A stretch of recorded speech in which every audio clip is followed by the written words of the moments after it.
Welcome, colleagues, fellow citizens. This is a roundtable discussion entitled Youth and Democracy, which is a very broad sort of description, but I'm sure we're going to get to the specifics of that later. I'm going to ask everybody to introduce themselves, starting with myself, because I want to do a bit of a marketing thing. So I'm Bruce Kadalie from the Institute for African Alternatives, which is a research-based social, political and economic institute. We're very proud to enter into a partnership with Cornerstone for their critical dialogues, and this is the first in a pilot series that we hope to be having over the next year. So I'm gonna ask everybody to just introduce themselves, starting with Kadalie here, and then I'll open up with a remark or two, and then get the conversation going. Thanks. Thank you. My name is Kadalie Madiba, all the way from Ekailicha. I am a program officer for FSS Core Plan, based in the East London.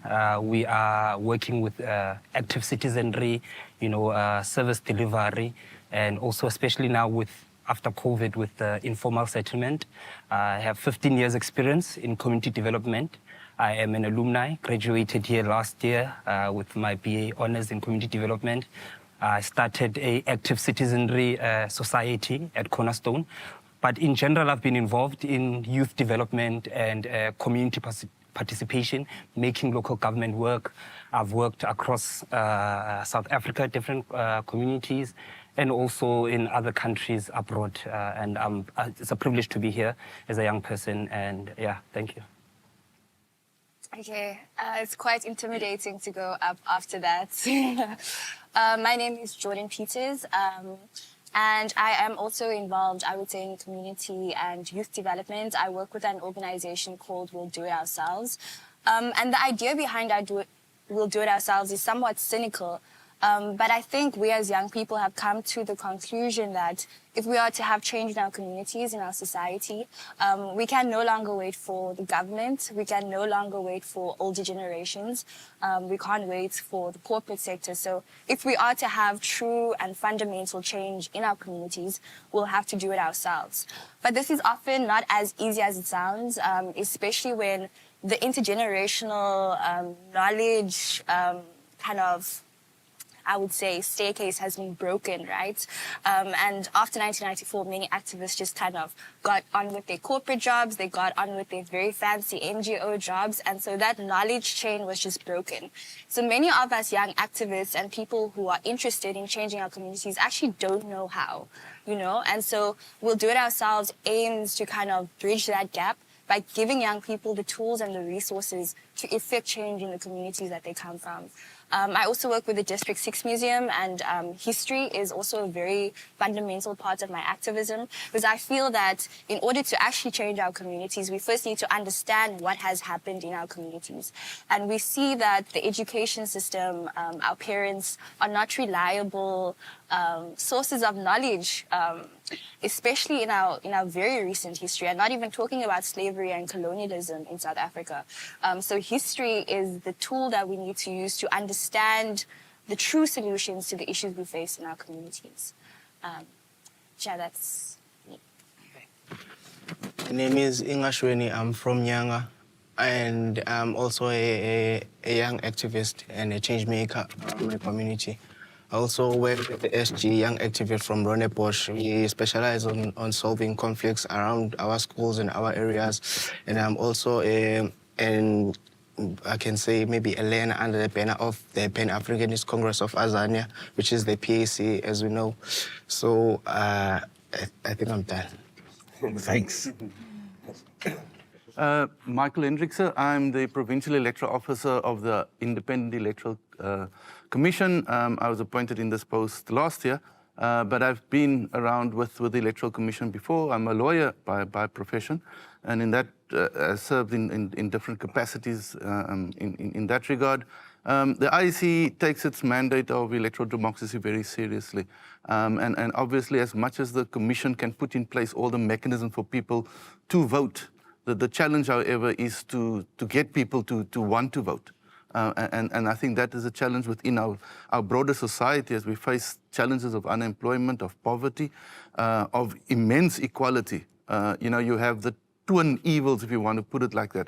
You have the lingering legacy of apartheid, and then linked to that you have the ongoing corruption and the failure to deliver services. So within that context, how do you get people to say, but I want to participate when they look around them? So that is, I think, the biggest challenge for us as the IEC is to get involved in that dialogue, in the different platforms to engage and say, how do we start saying to people to participate and actually see the change that can happen. I think that is going to be the biggest challenge that we face as a young democracy, that where we sit with this particular path and say, where do we go to? There's different types of democracy. Yes, one of it is voting. That's your representative democracy, but there's so much more to democracy. There's your participative democracy. It's about getting involved, whether it's in ward committees and when legislation is published, getting involved in these matters as well. There's your direct democracy, and some would say our social media is now lately the most democratic way of expression, because that is the direct democracy. But I look forward to engaging with the panelists on these matters. Yeah, firstly, thank you for having me. My name is Jason Hotzenberg. I also work with the Institute for African Alternatives, specifically with creating platforms for young people to engage in social and political discourse. But more generally, my interests are like anything like arts and culture, and also activism and education methodologies. So I shy away from like giving myself a description. I think I just like float in these different spaces that interest me, and then use inspiration from these different places to come up with ideas. And yeah, I think of myself as like a curator, a designer, and like the apparatus being culture, and me designing from my specific positionality and networks that I access. Yeah. Thanks. So I think that these introductions are already framing a sort of a direction to this conversation. So youth and democracy, I think that's a very broad, category. I think we are looking here at questions of active participation, what it means to be a citizen, and as Michael so pointed out, that it's more than just voting. The information that we have historically is that young people in the youth demographic drive social change. That where there's been significant transformation, change, political change, that young people have been the drivers of it. We're talking about people under the age of 30. Or there's some dispute as to, what a young person is anyway, age-wise. Two examples recently, just now in Colombia, an election which had a huge young people turnout. So Colombia get its first left-wing government in its post-colonial history. Just a year before that, Zambia also had 70% turnout in their elections, also with a large number of young people going to the voting stations. Yet the overall picture is negative. We know in Africa, participation is low, voter turnouts are low and declining. South Africa has demonstrated this pattern in both national and local elections. So, yes, we're speaking about active citizenship. It's more than just voting. Voting is one element of it. But we do want to come to grips with, what are the obstacles? What is causing this declining rate of participation? I think Jordan touched on something in her introduction. So I think, those are the questions. I did my own desktop, research in preparation for this, but I'm going to leave that alone and get this conversation going. And I wonder if you all agree that we start with Michael. Because to give us that perspective of what they've encountered. I mean, we know, for instance, there was that XA campaign in 2019, was it? Yeah. Which had a lot of money thrown at specifically targeting youth and voting. Yet in the end, we still saw a decline in figures and participation. So maybe that's the point of departure. Thanks very much, Bruce. I think just overall, just in a couple of stats, within the Western Cape, because I'll just speak for that, we have just over 3.11 million voters. And of that, if you look at the sort of age breakdown, I think just over 14% of those registered voters are between the ages of 18 and 30. So that's very low comparatively, given the fact of how many young people we have. So that is obviously the first challenge that you face, because even before you can even get to voting, you need to be registered. You cannot actually really be saying, I'm going to make a choice to vote or not.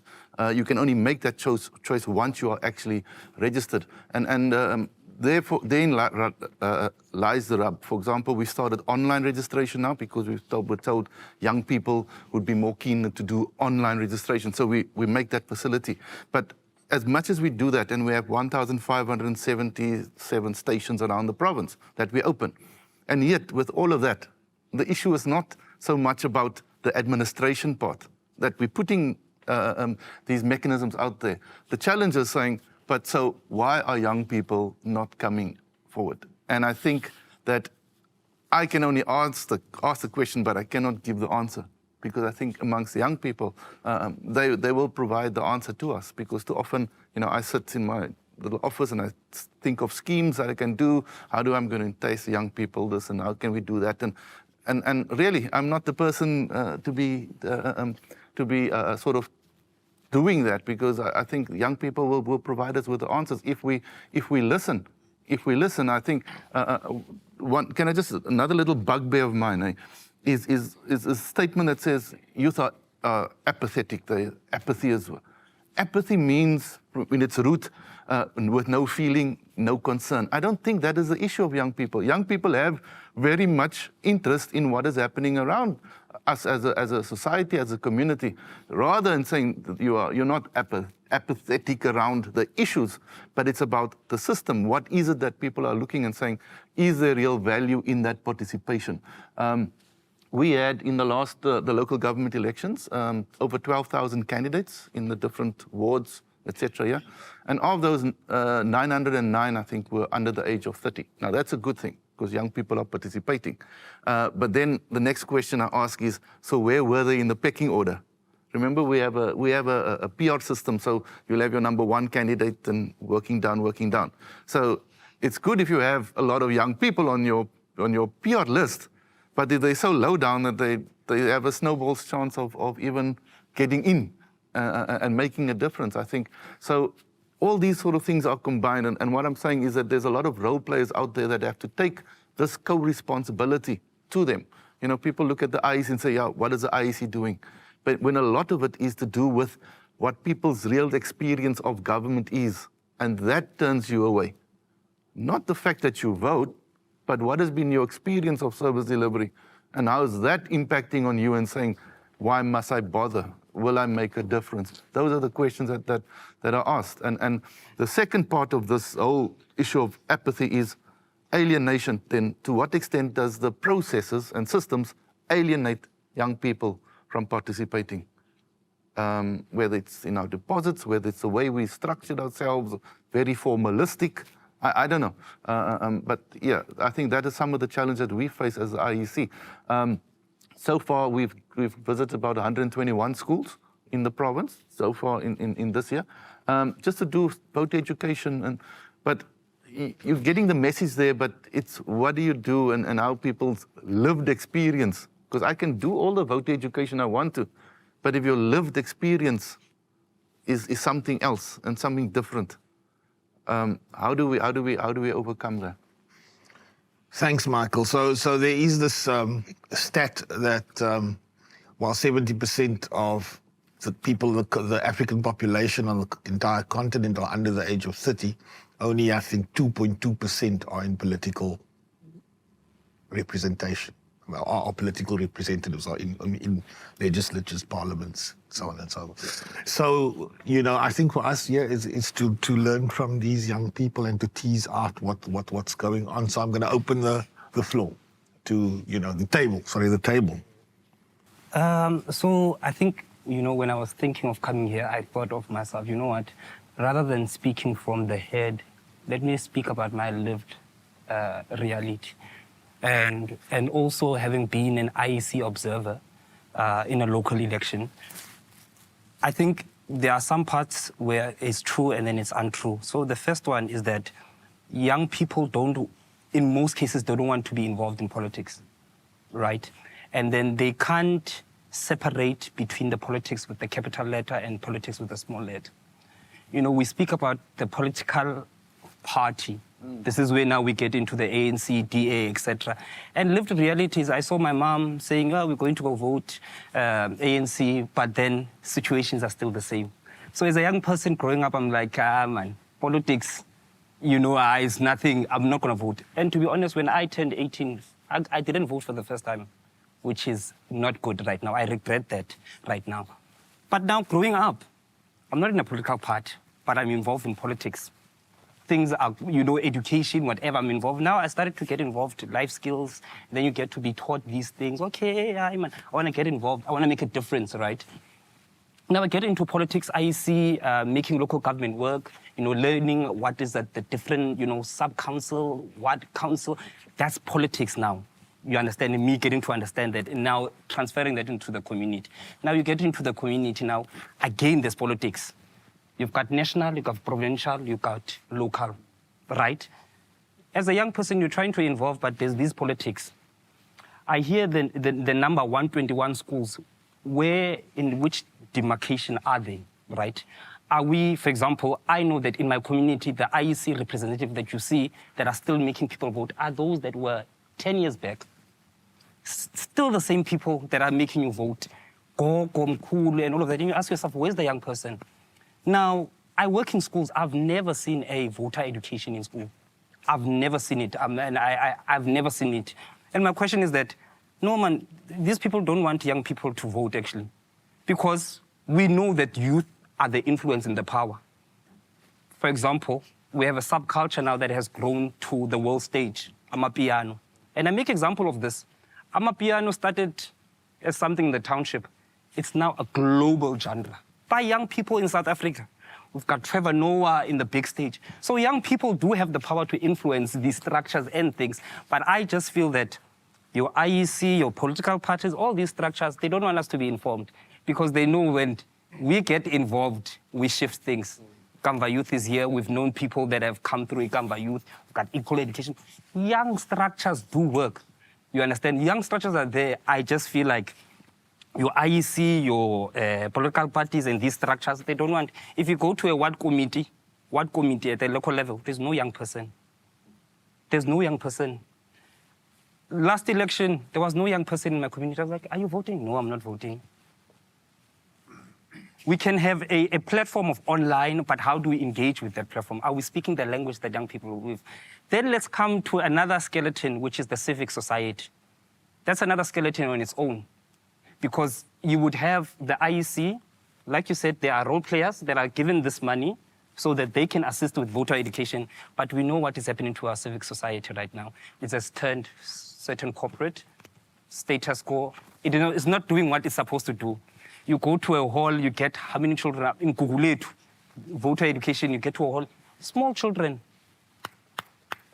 No voter education, I'm not there, no one is there. So I feel like these structures are not speaking to us, but in paper, they say they are. But I don't think they are speaking to us. So I think that's my input for now. If I can actually add on to that, I agree with basically almost everything that you said. But I think we need to, outside of just talking about voting, we need to talk about this democracy, right? Or the concept of a democracy and how young people view our democracy. Because you can have, firstly, I had a lot of problems with the IEC's campaign. And I agree that, you can say on paper that we've done this, we put this amount of money into it.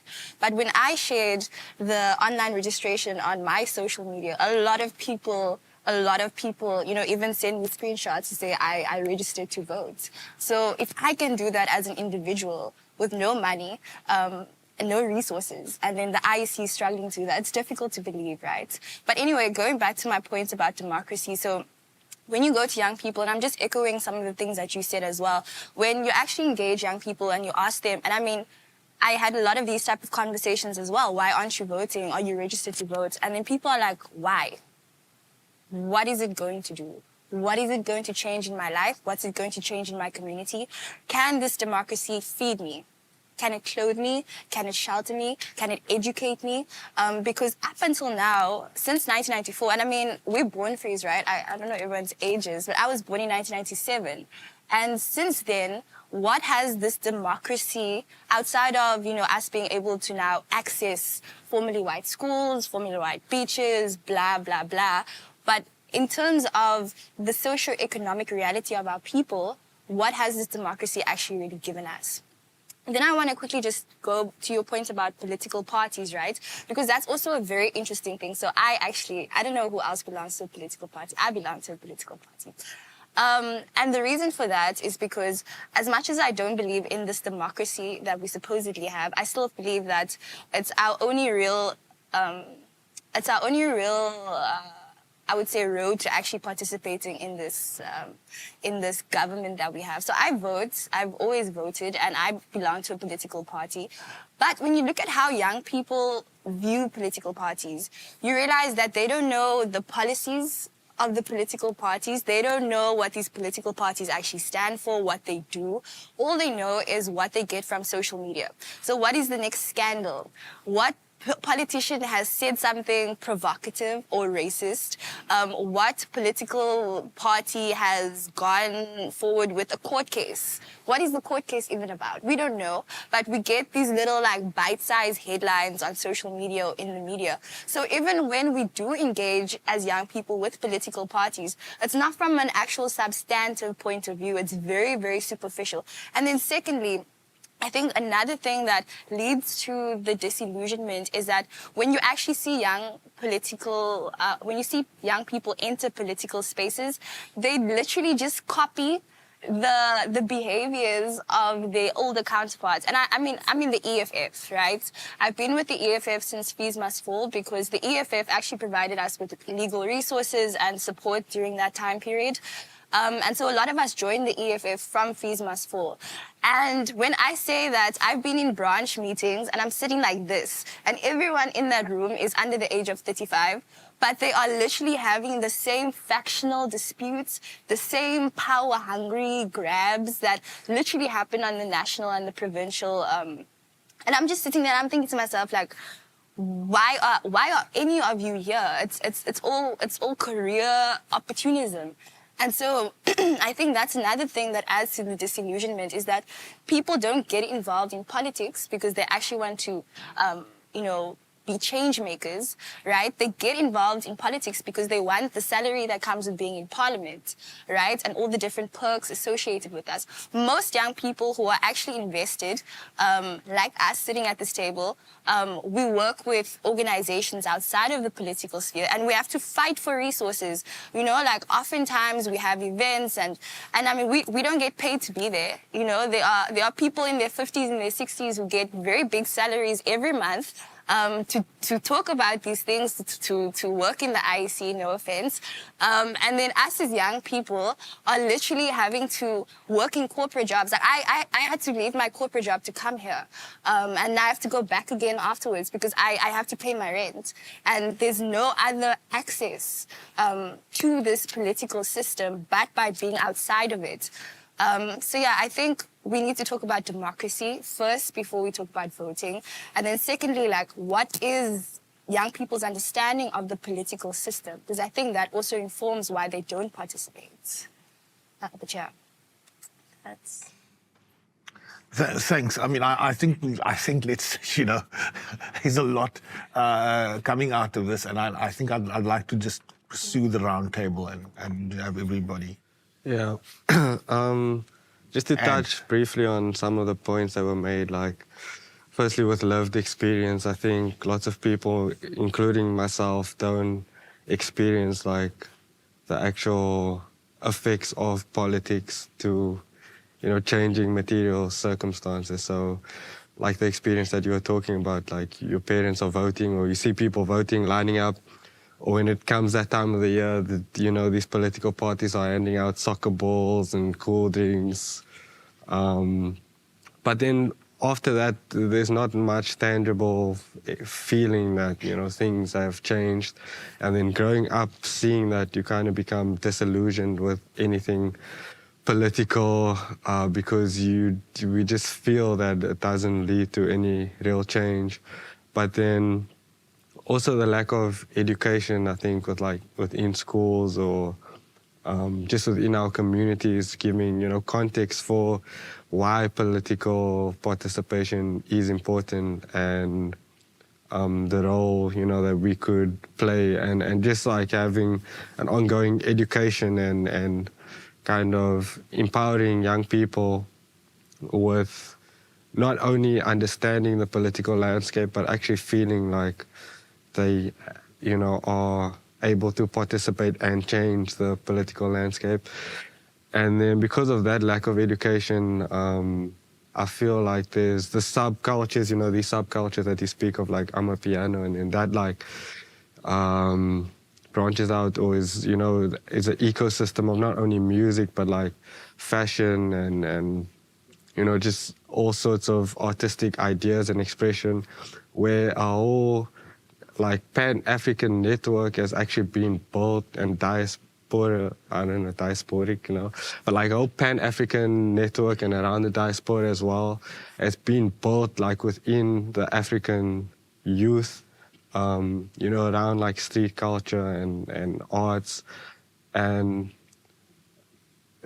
I think what is happening is like people, or lots of people within this specific subculture, at least people like are using expression and arts to express their agency because they don't like feel that there's any political room for them, or they don't take an interest or have become disillusioned with politics. So I do think like that, these networks and movements are powerful and, it's capable of changing like whole cultures, and in fact, like it is changing culture.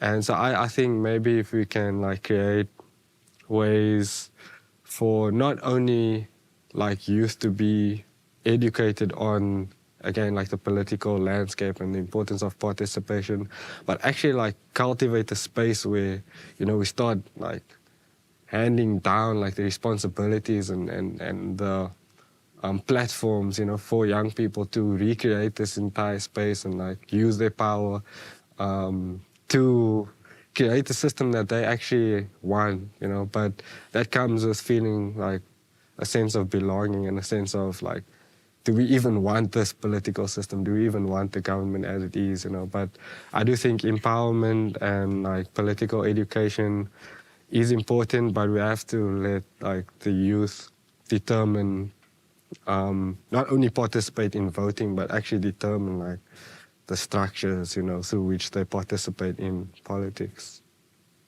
So in the terms of getting youth participation, as is already said, in voting, so I think the IEC need to play a role whereby they get on the ground and mobilize youngsters that voting like and teaching them more that voting is whereby they can be able to get their voices heard up. So by voting, it means that they able to choose the leader of their own good. So youth can play a role whereby they're able to renew, to maintain, and youth can able to establish a current status on our society, including leadership skills and innovation skills. As the youth, we can be able to bring up current issues and perspectives in the international public affairs arena. Thanks.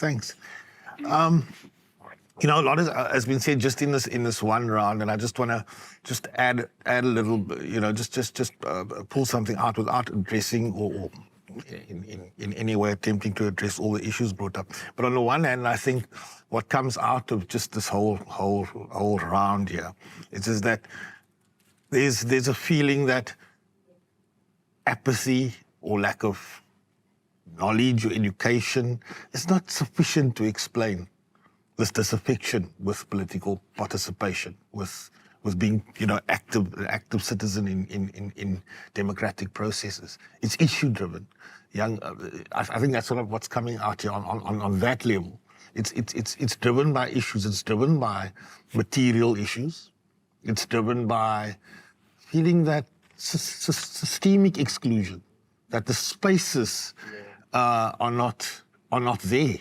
But there's an active component to it, that the spaces are in fact being denied. So there's a political feeling I get out of it, that there's an active component of that, and and on the other hand, there's a lot of referral here to a potentially gerontocratic society, a society that is not feeling its young people, and that is an active thing which is partially political, if I may say so, might have cultural components to it. I think maybe, it's like rooted in the education system also, and then like thinking back to like Bantu Education Act and Colored Persons Education Act, all these things which were solely instituted to train Black and POC to, become part of the labor force. So it wasn't really to, get them participating in the culture and in the political sphere.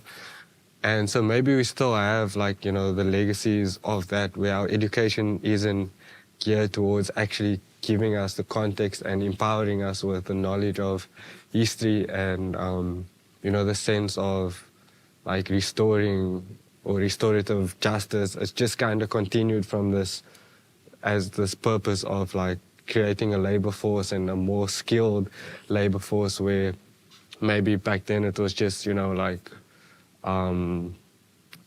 mine workers or whatever, but now you can have, just more skilled Black POC workers and create this Black middle class so that we can assimilate into the culture. But there's no real acknowledgement or the purpose, I think, maybe of our education needs to be shifted and geared towards political participation. And maybe there's a fear around that, because if the youth, because many young people do become disillusioned with the system, like through the experience of school, and so then that just shapes their whole understanding of society and the systems in society.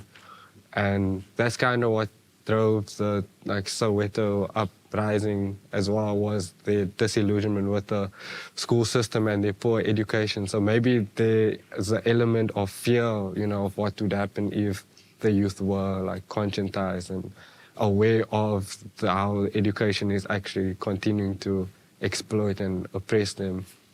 And yeah, so maybe think rethinking the role of education, specifically in a post-apartheid South Africa, is what's necessary, instead of filtering a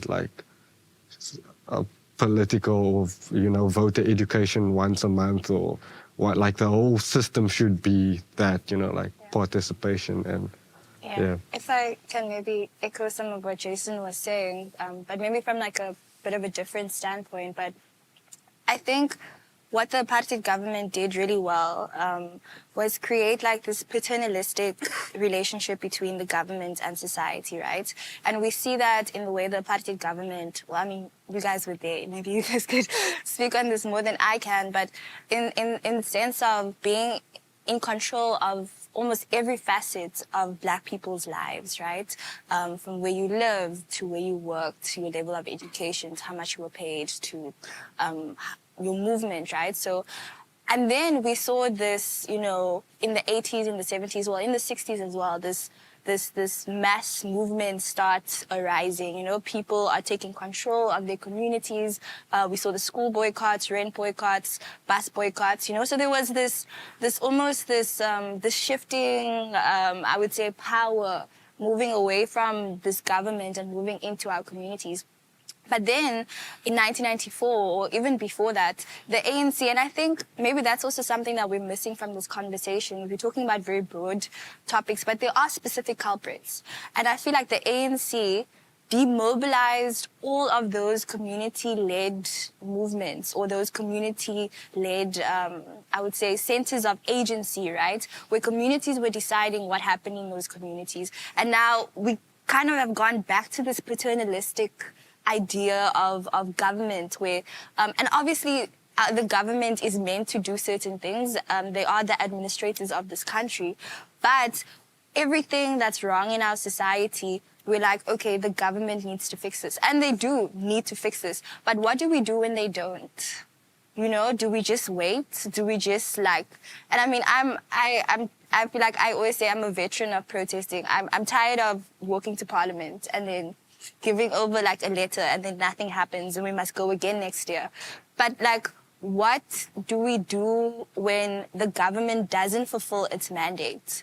We need to find a different way to think about how we take back our agency in our communities. And maybe that is also how we get to, as Jason said, like a point where young people actually feel invested or feel that their opinions matter. Because I think that's also the thing. When you go to a young person, you ask them why they don't vote, or you ask them what their political opinion is on something or an issue, right? A lot of times, the first time someone has asked them that, or it's the first time someone has gone up to them, like, what do you think about this thing? Because people don't care what young people think in communities. That is very true. And then June comes around every year and it's like, oh, the youth. Oh, the youth must lead. The youth must do this. The youth must save the country. And then for the rest of the year, it's like the youth doesn't exist, except when the unemployment stats come. It's like, oh my God, the youth is not working. But outside of that, we have like these little representatives on a council. There's one young person who's most of the time also a career opportunist, right? So I think it's like also like getting back that agency in our communities where we actually need to be responsible for what happens in our communities. But B, also remembering that like the way our society is currently set up is that young people are not asked what they think, unless in very specific circumstances such as this. Yeah, I think also that one thing I'd like to touch on is, and it's there's almost like a co-responsibility here. You know, don't just rely on government, don't just rely on, you know, whether it's a faith-based organization. There's a co-responsibility within our own spheres of influence for us to actually start that conversation, to start that change. Don't wait for somebody to ask me what's my opinion. Tell people what is my opinion. And I think part of the challenge that we face here as a democracy is, what is the alternative to it? We put up structures there. We have political parties have youth structures. So why is this conversation within political parties not taking place? For example, the issue-driven. You will find, you for example said that there were large turnouts in certain parts of the world on particular issues when there was a critical issue at stake. People did come out because they then could deal with that particular issue. But you know, unless we actually all come together and actually start saying, I mean, I will not be able to go to all the schools. So don't expect me to go to every school and do it. I don't have that. So I need to be looking at who's the partners that can do that.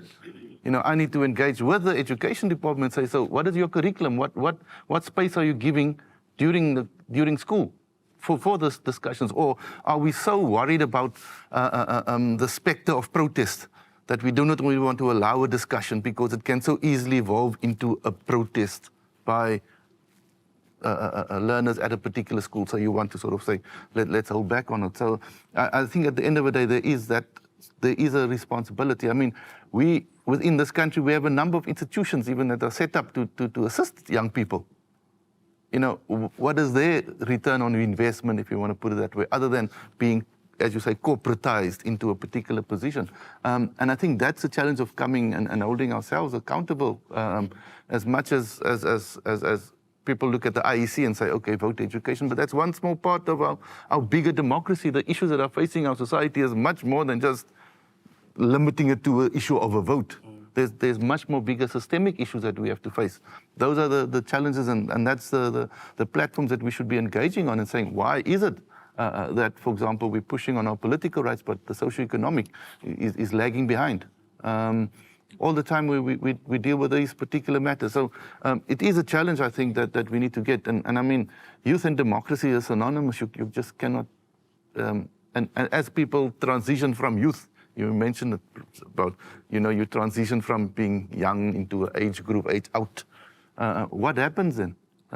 Do you lose that where you come from because of age? So, thanks. Before Kadalie, I know you want to make a comment. I just want to pull some things that just came to mind out. One is I'm thinking of that silence is violence slogan that's running around at the moment. But what an earlier comment by Jordan, that there is that break, and there's a lot of talk coming out about this, the intergenerational knowledge chain, that conversation is missing. It's either systemically being suppressed, or it's historically broken. And then also another thing I want to pull out is this conflict between the benefits of exercising your democratic right to vote.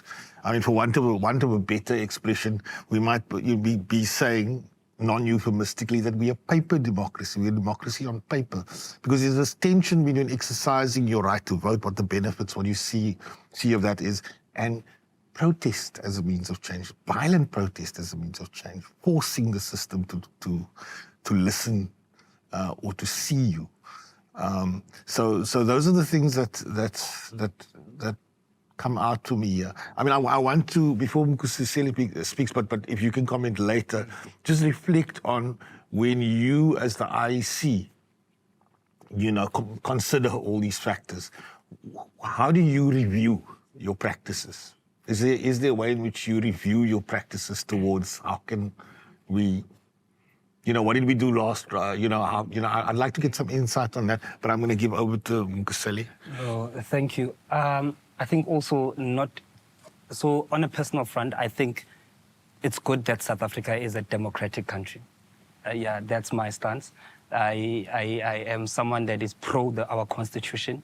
I'm someone that believes, even if it's in paper, but if we actually implement it, we have. So I'm pro that. And being pro that, also in a democratic country, you have democratic platforms to exercise your democratic right? So in the local government, you would have systems that says that an IDP, for example, 5-year plan for the community, there should be an integrated development plan. Community should come together and then say, these are our issues. And then in this, we would have a budget. This budget goes to provincial. Then, So there are democratic processes. For example, I usually there's a site called South African something. So it always sends me articles of an amendment of an act that is going on. Have your comment. So that's not a petition. So your comment counts as one. So if your comment is going to go to court, it's not going to say, okay, it's a group. Again, that's another platform. You have petitions now. People are saying, okay, please sign this petition, for example. So at one point, I feel like democracy is there. There's processes that if, for example, Western Cape government, if I wanted, yesterday I was sending an email to someone higher up, DSD. It's on the website. I took the email I sent. I can even call them. I can even email them, the mayor, the council. So these things are also there. So I also want to say that. Then also as a young person, I also know myself. My priorities are not the same. When you are speaking about now I need to do this and all of that, because sometimes we are in the faces of young people with this information, but still the reaction is not there. So I'm not even playing a blame game to say, okay, it's the IEC, is this. There are, right? So I just wanted to paint that. Then the second part, coming to you, I feel like there's this saying, before you know the tree, it started with the seed, right? And I don't want to always be blaming ANC and saying this, because Utatu Mandela, they did try. When they introduced, they said, okay, we're coming back, we're going to, what was it called? Remind me that the plan that was going to be used where the people were going to be put in the center of development. I forgot what was it? RDP, There was the RBT, Reconstruction Development Plan. So there was the Reconstruction Development Plan that Mandela, they wanted it. They said the people will be put in, they need to be the self-agency. So there was the RDP centers. I know one still exists in Hermanas, if you go there, where communities go there, they sow and etc. But now with the RDP plan, remember the world is changing, right? The RDP had to be put on the side because they're saying, where are you going to get money to just expense? You needed economy, hence you came up with, there was gear, etc., all of those things now. Hence I'm saying, as much as our government that we have gained political party, but in terms of economical power, I don't think they really gained. Because at the end of the day, you want to invest in education, right? We want to put democracy or history to be, you still need money. Our government, besides tax, they get money from somewhere. And if you have a funder that is giving you money, they also determine certain things that you can do and not do. So there is on a bigger scale and all of that. But I'm going to go back to saying there are institutions that are there. I was working for, with another guy, volunteering for making local government work. We targeted 5 sites. We said we were going to go. And I'm coming to the IEC right now to what I'm speaking about. We got to Langa. Langa, there was no one in the hall. We're here to tell people of how local government work, why you should be, because things do there. I usually get calls from community members to say, look here, these people did not put what we said we put. I know the structures, I'm informed, right? So now we wanted to inform the community, train them. No one was there. IEC people, and I'm sorry, hence I'm saying trickle down. IEC people, they were there with their tables late, chillax, nothing of urgency. We were the ones going door to door. They didn't come to the hall, right? Now we're going into them, sitting down. Now we see the issues. Hey, this rooftop is falling down. We didn't come for that, IEC. I'm just saying not to say IEC will go all over, but your personnels that are there on a demarcation, and I know it's politics. I really know there's politics. It's not just the IEC, because now we have to deal with who's sitting as the chairperson of the IEC, which political party do they belong to, what is their manifesto, what is their mandate of being deployed in this position, etc. I do agree with him to say we need education, and if it means that we need to go into schools as after skills, we're sitting with Mr. IEC now. We can speak about this now. When I leave, will the provincial say, young man, we want to work with you? Young lady, they won't say that. They will go back to the same people that they're using. But here we are, people with agency. But there's this thing also, red tape. Do you belong to an organization? Oh, I need to go now, find out. I need to register my organization. Now I need to learn about how do you register. But here we are. We say we want to work. But then, status quo, we go with what we know.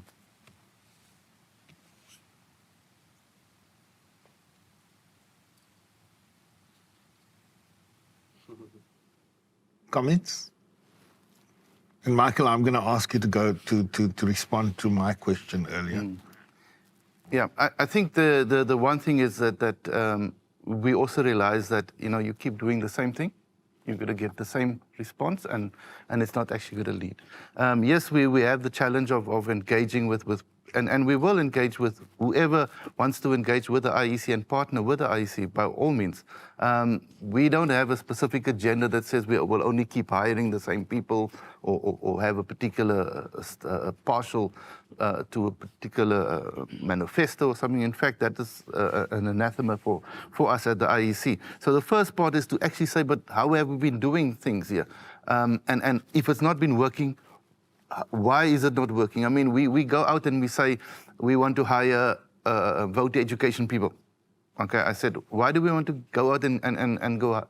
We should be partnering with organizations who already have a footprint in those communities, because now I'm trying to compete with you or with whoever who's there already. How do we find a common ground around that particular process? I mean, one of the things I now started doing now again is, for example, just with our Chapter 9s, it's not just the IEC, it's the human rights.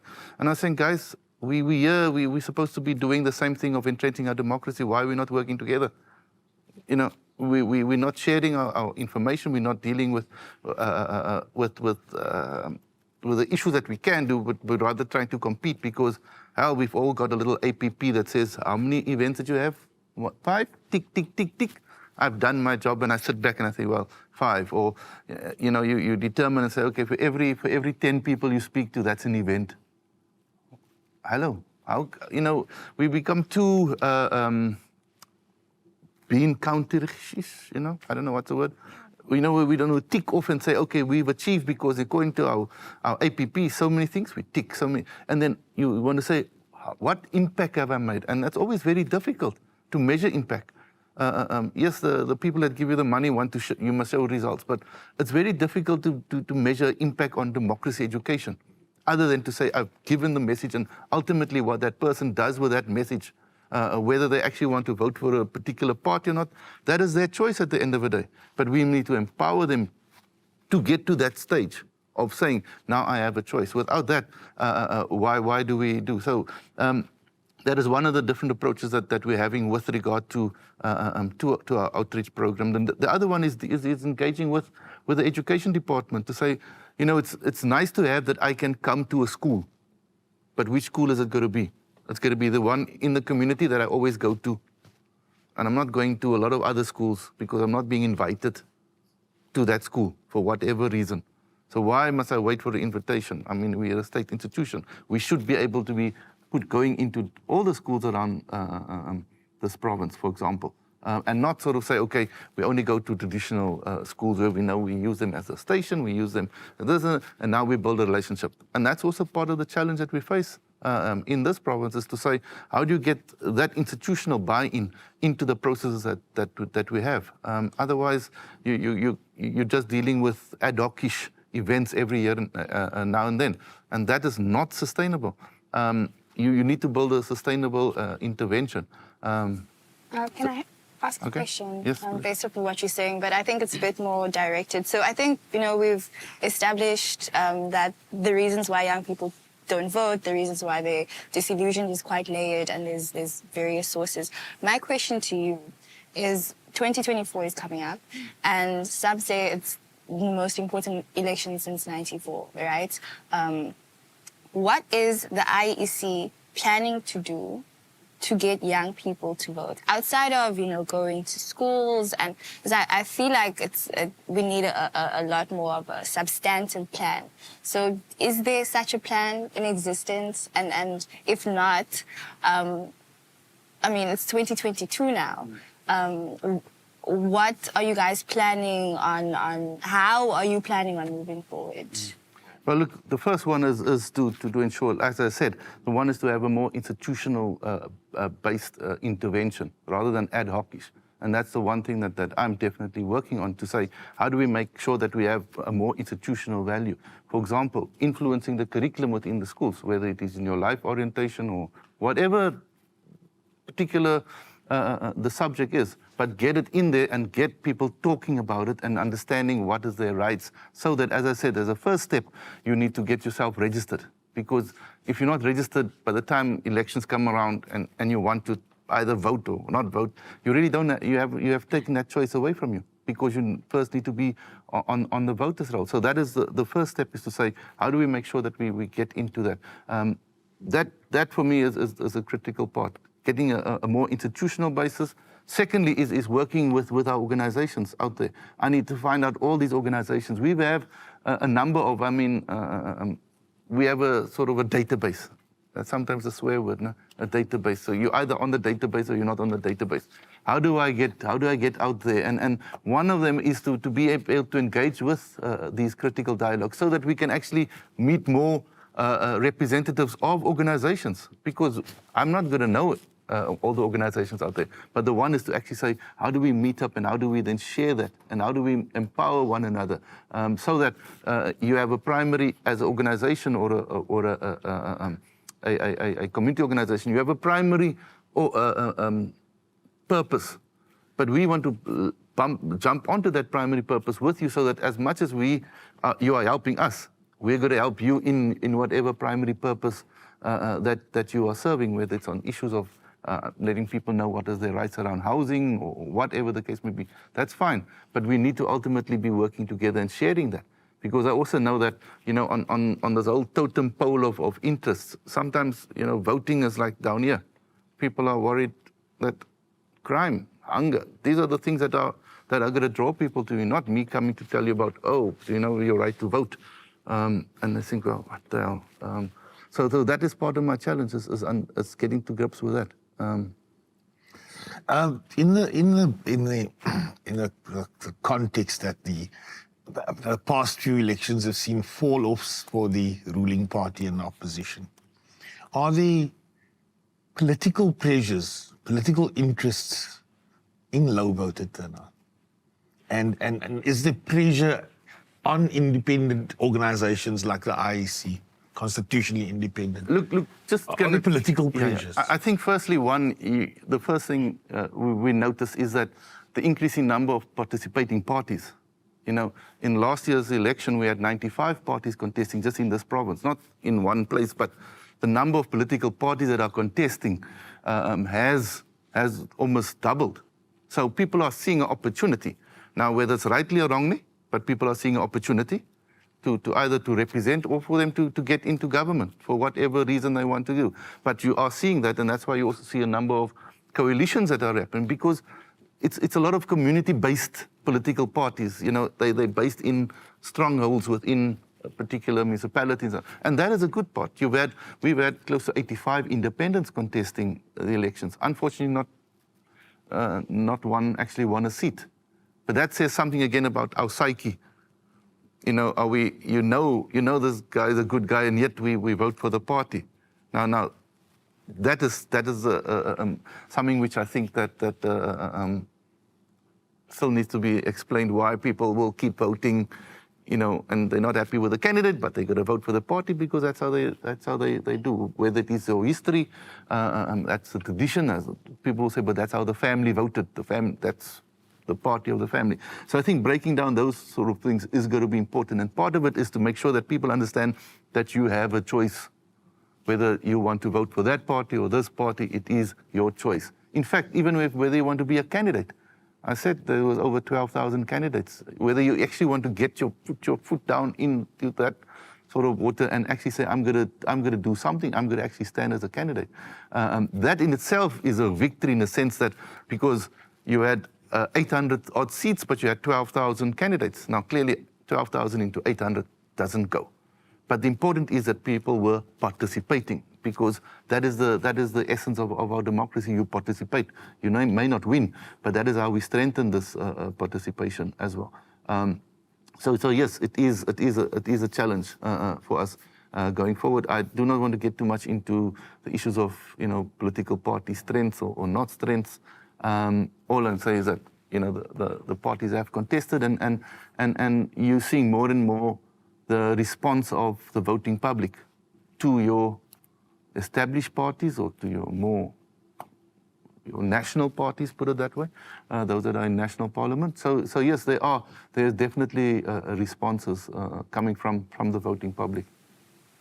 Can I ask a follow-up question, but not for Michael, but for everyone else? So, I mean, maybe you can also answer this first in terms of the stats, but who are young people voting for? What are the main political parties that young people... I mean, I'm assuming it's the EFF, but I would like some stats to back that up. But I mean, and then I guess my question is for you guys, how do you feel about that? Do you feel a part of that youth voting bloc? I mean, I'm not going to ask what political parties you vote for, but yeah. Can I just, from other things, we don't know who young people are voting for. Oh, you don't have those stats? We don't know. No, we can't. We don't know how you vote. The IEC doesn't, but there are stats. But if you go, say for example, HSRC or one of these polling organizations, they can do exit polls after the election and find out people how they're voting. But definitely from our side, what I can tell you is we know how many young people voted. Because we scan your ID, so we know the age group or your gender for that particular matter, but not how you voted. Yes.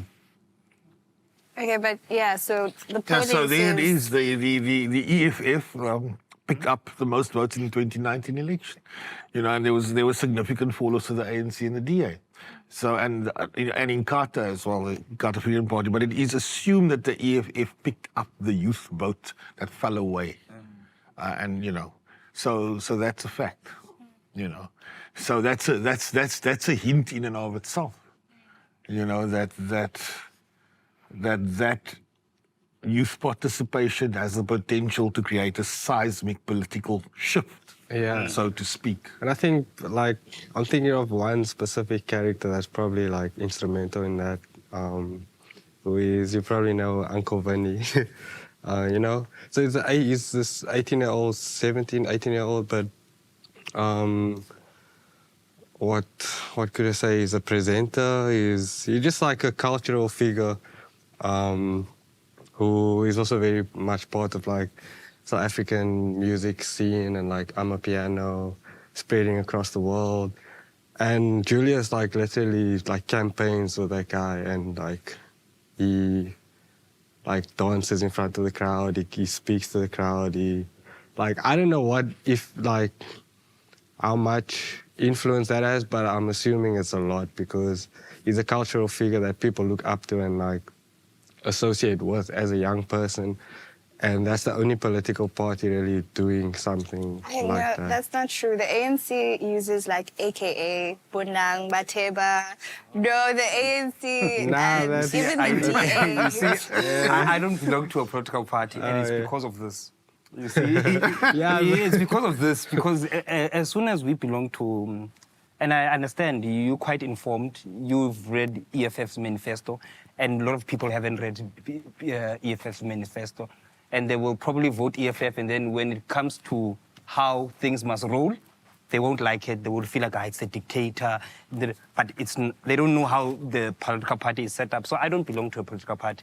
I choose not to, because I feel like I am for South Africans. I am not for a certain a group. As much as my lived reality is that black people are still the ones that are suffering, etc. But I don't belong to a political party because I feel like it divides us. That's to your question. To be fair, though, I don't vote according to my political party. Even in the last, I've only voted in 2 elections, and I've never voted according to my party. I look at the candidates, and oftentimes, I mean, in my ward, the EFF candidate was a mess. I knew him personally, and he had gotten the candidacy by, like, power grabs. I voted for a good candidate, actually, who was an activist in my community and who had, like, a very established reputation. So I don't think belonging to a party means necessarily that you are going to vote for that party. And Jason, to come back to your point, I think it has more to do with the EFF in tertiary institutions and, like, really pushing the student command and really, like, building up provincial structures. I do hear you in terms of, like, the cultural, but I don't think that's the main. Yeah. I also have a question for anyone, like, so what, for the youth who feel, or, you know, like, has voting very low on their priority list, how would we, like, convey or convince, like, what would be the argument for, like, convincing someone to register to vote? It's a difficult question. I had many conversations before the last election where I was trying to get young people to vote, trying to get them to register to vote. And sometimes it feels like you're talking to a wall, because honestly, all the things that we've said is the reason that they don't vote, that they don't participate. And how can you tell someone, like, no, but even though your vote doesn't really matter, still do it nonetheless, right? It's very difficult. But I would say that I think we need to move away from, like, this national kind of obsession we have and come back to local government and what's happening in our communities, who are the ward councillors, because also there's a lot of budget in local government, which we often forget, right? And so I think that is where the work that you do, I think, is how we actually get people more engaged and interested. Yeah. But sorry, can I just say also, one other way is also to look at the different structures where young people can get involved, whether it's a RCL at the school or within their political organizations, youth structure, to get involved with a process of saying, how do you choose and how do you then understand when candidates and then, their platforms, interrogate them, what are they going to do, and then hold them accountable. Like the ward committees you talked about, how many people actually attend the ward committee if it's not from that particular councillor's group of supporters? And then that opportunity is almost lost because it's a controlled environment. So I think when we look at the other areas where you also have these sort of democratic voting processes and say, live it, see how it actually gets it, practice it and see and hold people accountable for it, just so that you can, with your ward councillor, also hold him or her, or they accountable for what they stand for. You're almost speaking about participation at its least politicized level, if you want to put it that way, where it is Party just political, about, party political level. It's just been brought to my attention that there are some people out in the audience who have comments and questions. So can I open up the floor? So Thank you, Bruce. Yeah, we have some comments and questions from the audience. I'm just going to go to one of our first audience members and just who has a question for us. Thank you very much. Thank you for being here. I felt that the discussion was very much focused on the IEC, but I wanted to hear more about democracy. So I found myself wondering, I mean, my first thought was that I hadn't seen them at schools, and I have worked in a lot of schools. But I think for me, it stems from our understanding of systemic inequality and how we respond to that. So as a parent of a teenager, I listen to conversations that happen in my home and the children who come to my house. And that is obviously the conversations they have in their homes.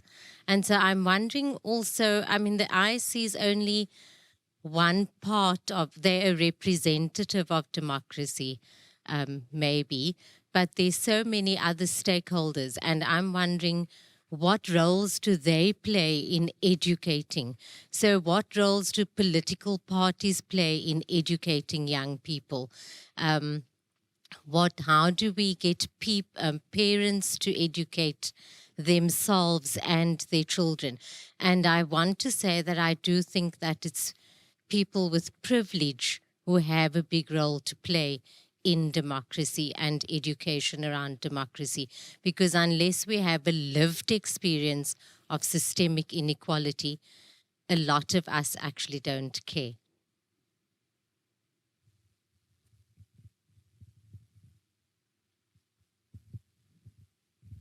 Thank you so much. Thank you so much. Yeah, let's just take one more sort of input and question, and then I think we can kind of round up from there. One, I think I've been put on the spot. I think there's quite some good points, a very interesting conversation that's, around the table. I think just like my colleague over there, that I feel like because now there's a scapegoat, the IEC, then, everyone was really like on attack mode to say the IEC. But I think I was really also interested in terms of like, how do we link the two, youth and democracy? And, what's everyone's thoughts about democracy? And I think the reason why also, I think there was some production that was happening here, where, I think Jordan was also engaging about democracy. And before I can, ask a question also to the IEC, I just want to, share, my point of view when it comes to democracy in the South African context precisely. One, I believe that, the biggest confusion that we have, or the biggest confusion that a post-colonial or post-apartheid South Africa has right now is, democracy masquerading as utopia, a perfect world. And I'm saying this because I think pre-94, when, the negotiations were, coming to light, saying that now we're moving to a democratic country, which is South Africa. People are getting their freedoms, the freedom to vote or the privilege to vote, whatever the case is when it comes to black people. We all believe that it's going to be magic. And I think it's how it was presented to us. We're never told about, things like, transparency when it comes to democracy. We're never told about how do we make our government, accountable to whatever that as a country we decide on. And when you speak about democracy, there are things, such as social contract, which a lot of people don't understand those concepts. And I think it then speaks to now how democracy again was presented to the majority of South African citizens, which is the black people. That's why even now, most of the conversation, about 80% about it, when we speak about democracy, it was always focused on voting. Because I think it's that really democracy, it boils down to its logic, which is a system of government by the people. That's what I was taught in primary school. A system of government by the people and also for the people, right? Really boiling down again to the disfigurement of its institution, holding them accountable and all of those things. I know that also, again, there's a lot of critical role players in the communities, also in the country, NGOs to be precise. I think I'm one person who actually believes in civil society, NGOs and all of those things to actually, push a narrative forward. What is the IC actually doing? I mean, I know there is Democracy Works, one of the biggest players, I think, that believes in democracy in the country. There's Activate, which is like pro-young people. My vote counts. Sorry? My vote counts. So what is the IC doing in terms of bringing all these critical players into one room?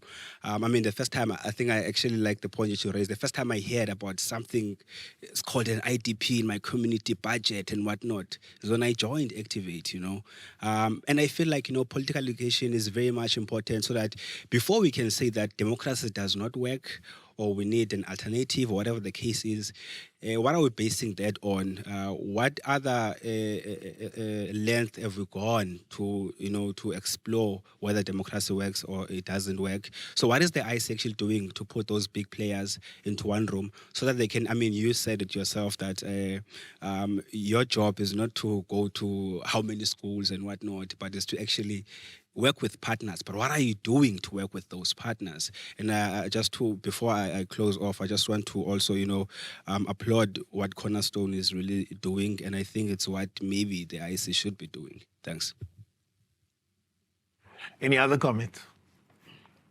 No, thank you. I think that's all from the floor. So I'm gonna just open it up to the table for anybody to respond to the two people from the floor before I make a final comment.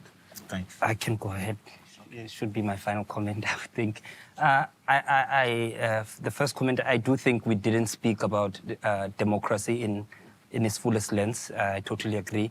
And you bringing up your social contract, which is now part of the democracy. And we didn't unpack it. Like you said, we didn't speak about public participation, which voting is one element, and which is quite true. But I did mention that I'm pro-democracy for myself because I'm informed in terms of what it consists of, and I'm informed of how to navigate. And I'm also an activator. I was a facilitator there. So these things like Activate, which is a youth organization that speaks about toolkits of young people being socially, politically navigating, so understanding. For me, I think when we speak about young people, my one wish is one thing. If I have a book, and I'm not sure if it's the IEC, the Making Local Government Work booklet. You see, if I can take that book and be able to facilitate that thing to people, I'll be happy. Because at the end, we are still humans, we still make decisions, but if I can take that manual, because that manual speaks everything to say this is your rights, and put it into people's mind and head. We've got people protesting for houses, but it's a provincial or national matter. But they're burning local government structures, and you're burning a library, but the library does not have to do with, so people are uninformed. I'm not saying, I'm also pro, protesting, in part of democracy is that you can actually protest. We have a lot of advocacy ways, advocacy work, research, you do research, you get informed. So I feel like in South Africa, there's this basis that democracy, I think even the world looks at us. They like to experiment to see, can this work here? You know, because I feel like we do have that ground. Yes, I'm privileged because I also went to Cornerstone. I have an education. Someone does not have an education. Is that booklet written in isiXhosa or in isiZulu? Can I facilitate?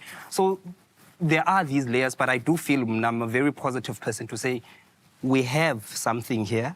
Now, the only thing I feel like is missing, we're not being effective or efficient on doing this.